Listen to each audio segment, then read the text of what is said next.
প্রিয় শিক্ষার্থী, এক বছর গ্যাপ দিয়ে জাহাঙ্গীরনগর বিশ্ববিদ্যালয় এবছর আবারও হিসাব বিজ্ঞান এবং ব্যবসা সংগঠন থেকে কোশ্চেন করতে যাচ্ছে। স্বাভাবিকভাবে তাদের 10টা কোশ্চেন করা হয়, তাদের 10টা কোশ্চেন যথেষ্ট স্ট্যান্ডার্ড থাকে।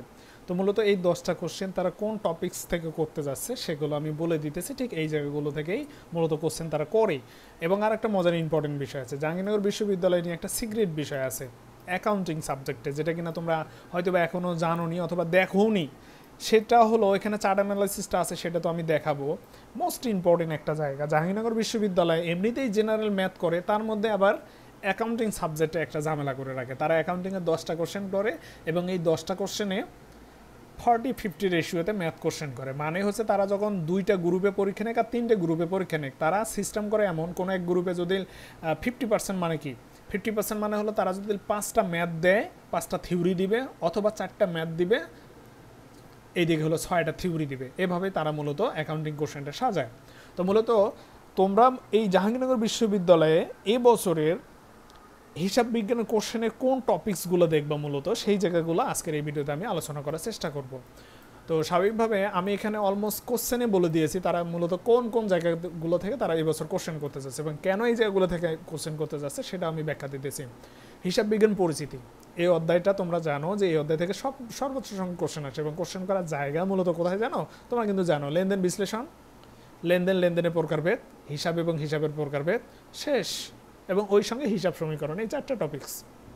এর বাইরে কিন্তু আমারই তেমন টপিকস নাই।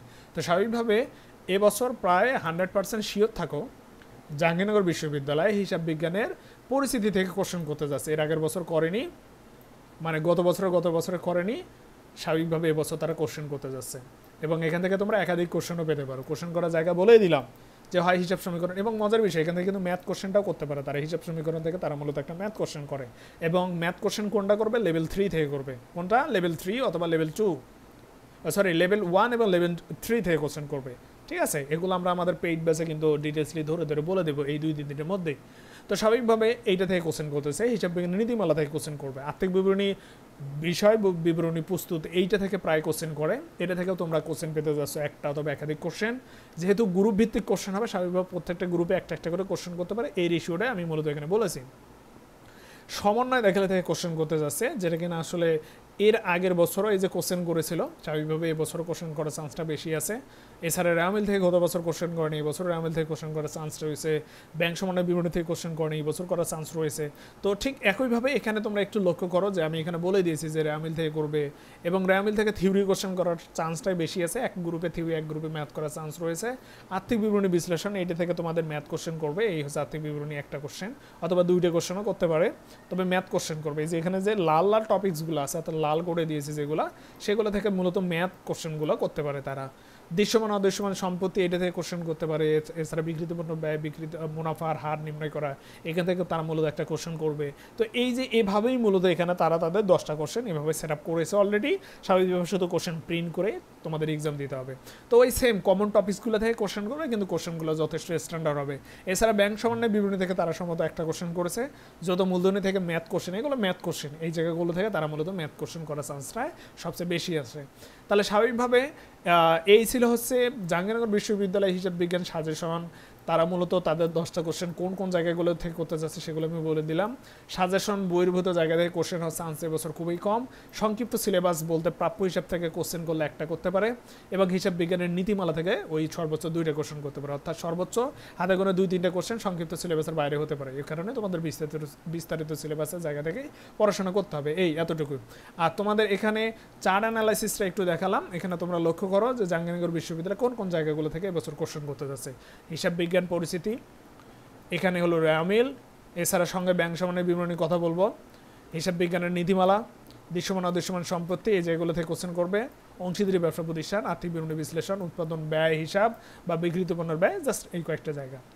আর খুব সম্ভবত এমন হতে পারে যে জাবেদা থেকে তারা একটা কোশ্চেন করতে পারে, এই দ্বিতীয় অধ্যায় জাবেদা থেকেও তারা কোশ্চেন করতে পারে, কারণ জাবেদা থেকে প্রায় অলমোস্ট কম বেশি সবাই কোশ্চেন করে।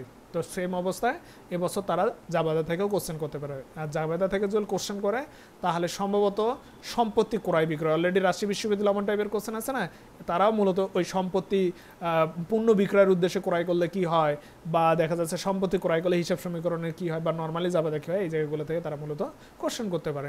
তো এই ছিল বিষয়, এবং সর্বশেষ এখানে কিছু বিষয় আছে, ঠিক এই জায়গাগুলো থেকেই মূলত কোশ্চেন করবে তারা।